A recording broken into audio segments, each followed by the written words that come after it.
Hello.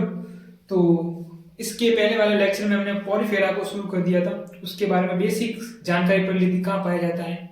ठीक है, आज हम पॉलीफेरा का क्लासिफिकेशन वर्गीकरण पढ़ेंगे कि पॉलीफेरा कितने भागों में बांटा गया है और किसके आधार पर बांटा गया है। ऐसे तो बहुत सारा आधार है, लेकिन जो आपके सिलेबस में वही पढ़ेंगे। उससे पहले आपको क्या पढ़ना है कि जो पॉलीफेरा होता है उसमें वर्गीकरण जो होता है वो कंकाल के आधार पर होता है। कंकाल का मतलब स्केलेटन, जो आपके कंकाल हमारे अंदर भी कंकाल होते हैं वैसे ही।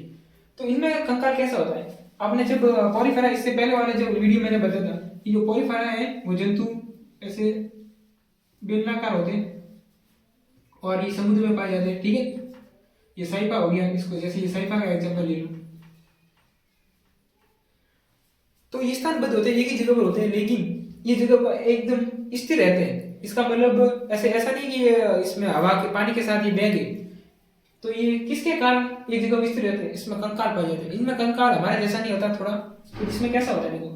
अब हमने पिछले क्लास में बात की थी कि पॉलीफेरा में 3 लेयर होती है। जो मध्य वाली लेयर होती है मीसोग्लिया, उसके अंदर क्या होते हैं कि कंटिकाएं होती है, कंकाल के रूप में, इसको हम कंटिकाएं बोलते हैं। जैसे हमारे हड्डियां होती है ना, वैसे ही पॉलीफेरा में कंकाल को क्या बोलते हैं, कंटिकाएं। और दूसरा नाम है उसका स्पॉन्जिक फाइबर। दो है, या तो कंटिकाएं होगी या स्पॉन्जिक फाइबर। कंटिका को बोलते हैं स्पीक्यूल्स, ये ऐसे तारा नुमा होती है, इसको आगे बात करेंगे। अब ये जो कंटिका है, ठीक है, अब ये कंटिका या तो कैल्शियम की बनी होगी या फिर सिलिका। ठीक है, और कंटिका किसकी बनी हुई है, इसके आधार पर हम वर्गीकरण करेंगे। ठीक है, जैसे अब इसके आगे वर्गीकरण पढ़ेंगे कैलकेरिया। कैलकेरिया जो होगा उसमें कैल्शियम की कंटिका होगी। ठीक है, तो यहां तक नोट करो। हाँ, तो अब हम कौन कौन सी क्लास होती है वो देखेंगे। कंकाल के आधार पर वर्गीकरण कैसे होता है देखो, इसमें 3 क्लासें होती है। क्लास का मतलब क्या होता है, वर्ग। ठीक है, तो कितने क्लास में बांटा गया, 3 में, 3 वर्गों में। तो ये आपके कौन कौन से, और कैसे इसको आप डिफाइन करोगे देखो। तो पहला जो वर्ग है उसको बोलते हैं कैलकेरिया। देखो कैलकेरिया में आप क्या समझोगे, देखो ये सी है ना, सी का मतलब कैल्शियम। यदि कैलकेरिया में ऐसे पॉलीफेरा स्पंज होते हैं जिसमें क्या होता है कि जो कंटिका जो कंकाल होता है वो कैल्शियम कार्बोनेट का बना होता है। ठीक है, सी कैलकेरिया से क्या जोड़ोगे, सी कैल्शियम कार्बोनेट। तो कैलकेरिया में क्या होता है, आपको सीधे बोल दिया होगा कि कैलकेरिया क्या होता है, तो आप क्या बोलेंगे, कैलकेरिया पॉलीफेरा की क्लास है जिसमें कैल्शियम की कंटिकाएं बनी होती है। अब इसका आवास देखेंगे, इसमें सभी जो जंतु होंगे सभी लवणीय जन्म होंगे, यानी समुद्र में पाए जाएंगे। ठीक है, अब इसके एग्जांपल से आपको सवाल आता है। लिकोसोलेनिया, लिकोसोलेनिया क्या है, ये सबसे छोटा स्पंज है। ठीक है, तो इसका यहां से क्या सवाल है, स्मॉलेस्ट स्पंज है। ठीक है, तो आपको पूछते हैं सबसे छोटा स्पंज कौन सा है, लिकोसोलेनिया। कौन सा है, लिकोसोलेनिया।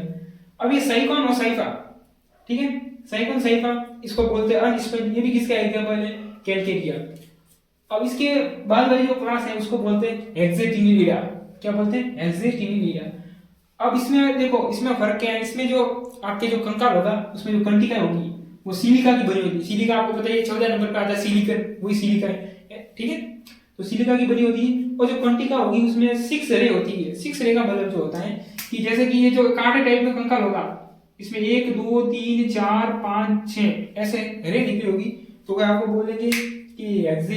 देखो तभी तो उसका नाम क्या है, एक्सेटिनिलिडा। एक्से का मतलब एक्सा, जैसे आप केमिस्ट्री पढ़ते हैं एक्सा का मतलब क्या होता है, 6।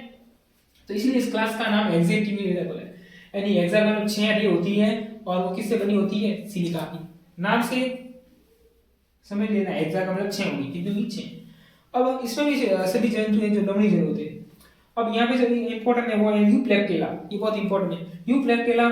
इसको बोलते हैं वीनस फ्लावर बास्केट। क्या बोलते हैं, Venus flower basket. Venus flower एक आता है, आप गूगल पर सर्च करना वीनस फ्लावर कैसा दिखता है उसके आधार पर। अब इसको यूप्लेक्टेला को जापान में क्या है, शादी में गिफ्ट दिया जाता है। तो इसको जापान की शादी में क्या देता है, गिफ्ट। तो इसको जापान की शादी में दिया जाने वाला गिफ्ट, इसको भी क्या बोलते हैं, यूप्लेक्टेला। एक है आइलोनेमा। आइलोनेमा इसको बोलते हैं ग्लास स्पंज। ग्लास यानी कि कांच, ठीक है, नहीं वाला ग्लास स्पंज। ठीक है, तो 2 क्लास होगी। आपको सीधा आ जाए ना वर्गीकरण, तो आपको इतना लिख दिए ना तो आपको नंबर मिलेगा पूरे के पूरे। ठीक है, अब तीसरी क्लास है उसको बोलते हैं डीमोस्पोंजिया। तो अभी तक आपने क्या देखा कि जो पॉलीफेरा है उसको कंकाल के आधार पर 3 क्लासों में बांटा गया। कौन कौन सी, कैलकेरिया, हेक्सेटिनिलिडा और डीमोस्पोंजिया। 2 को हम कर चुके। तीसरा आपको देखो डीमोस्पोंजिया। अब हमने कंकाल की बात की, कंकाल में स्पंजिन फाइबर भी होता है। तो ये नीमोस्पोंजियम क्या बात है, इसमें स्पंजिन फाइबर भी होता है। कंटिका तो होती है, और कंटिका किसकी बनी होती है, सिलिका की। इसमें क्या होगा कि कंटिका या तो एक रे होगी, एक रे का मतलब या तो देखो ऐसी होगी एक, यहाँ पे कितनी होगी 4, 1 2 3 और ये 4, इतनी कंटिका होगी। 6 नहीं हुई, 6 किसमें होगी, एग्जिटिव लेयर में। अब इसमें इंपॉर्टेंट ये बात है कि स्वच्छ जलीय स्पंज एक मात्रा का पाया जाता है, वो नीमोस्पोंजियम पाया जाता है। और सबसे इंपॉर्टेंट एग्जांपल ये है जो स्पंजिला है, ये एक ऐसा एकमात्र ऐसा स्पंज है जो स्वच्छ जल में पाया जाता है। ठीक है, यहाँ से वही हम सवाल आएगा, एक नंबर से भी सवाल आएगा। इसको बोलते हैं स्वच्छ जलीय स्पंज, स्वच्छ जल में पाया जाता है। ये तालाबों में मिल जाएगा, तालाबों में मिल जाता है स्पंजिला। क्या इसको कैसे याद रखोगे कि इसके पीछे क्या आ रहा है, जिला। तो हम कैसे, जो हमारा जो जिला है, हमारा जो डिस्ट्रिक्ट है वो कैसा स्वच्छ होना चाहिए, तो स्पंजिला। तो स्पंजिला कैसा होना चाहिए, स्वच्छ। यू स्पंजिया बात स्पंज, आपने देखो बहुत जो महंगे महंगे स्पंज आते हैं जो नहाने के, वो बहुत महंगे आते हैं, वो रियल स्पंज होते हैं। और वो किससे बने होते हैं, यू स्पंजिया से। इतना सॉफ्ट होता है आपको पता नहीं लगेगा। ठीक है, तो यू स्पंजिया कौन सा होता है, बात स्पंज। तो ये हमने तीनों पॉलीफेरा में जो बात की है, कैलकेरिया, एक्सेटिंग, नीमोस्पोंजिया।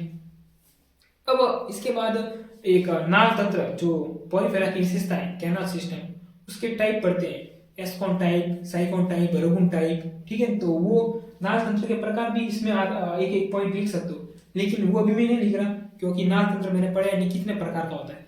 ठीक है, वो 2 मिनट के ही है, लेकिन वो अगले लेक्चर में पढ़ेंगे। ठीक है, तो इतना आपको पढ़ के आना है, पॉलीफेरा पूरा हो गया। इसके बाद सिलेंट्रेटा पढ़ेंगे।